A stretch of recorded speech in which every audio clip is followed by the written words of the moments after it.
My name is Melissa Walker. I'm from Michiana Gastroenterology.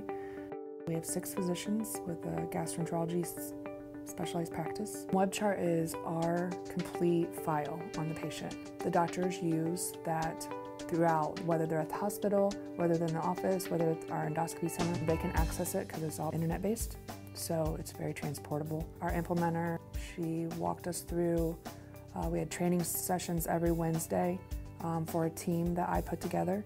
So from each department, that way we made sure we were ready when we actually did go live.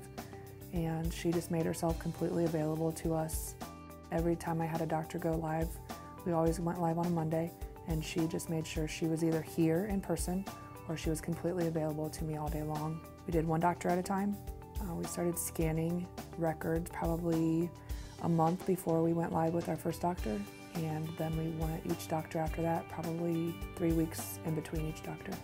I have a friend and they did it all at once. All 5 of her doctors went at one time, and it was not good. MIE is very responsive to any requests that we make, any changes that we need. They get done pretty promptly. I know they're extremely busy with all their clients, but we still feel pretty important. And that's great because sometimes you don't get that with the bigger companies, you're just a number, but with MIE, we don't feel that way. MIE's been very proactive on the meaningful use. Our updates have been done behind the scenes, very promptly. I have a friend that uses another bigger platform with a lot of bells and whistles, and she is not even scheduled for any updates until the end of July. So she can't even start testing, start even trying for meaningful use. And we're already testing right now.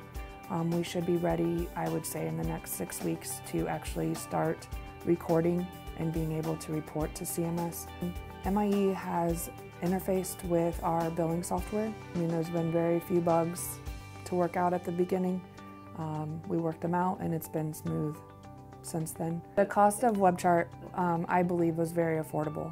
We didn't have to invest in a very expensive server because it's all web-based, so we don't have to have that hardware here in our office. The only piece of equipment that we use is a fax server. All of our upgrades are included in our monthly maintenance, and which is great because with this meaningful use coming out, all the IT softwares or all the medical record softwares are having to do all this upgrading too, just like we are. And a lot of my friends are talking about how their monthly charges are like drastically increasing, or they're getting another fee added to what they already pay. And MIE has not done anything like that. I do have doctors and myself who use WebChart on portable devices. I have a doctor who uses WebChart on his iPad. And I also use when I'm out of the office, I can access it through my iPhone. So it's very easy to use.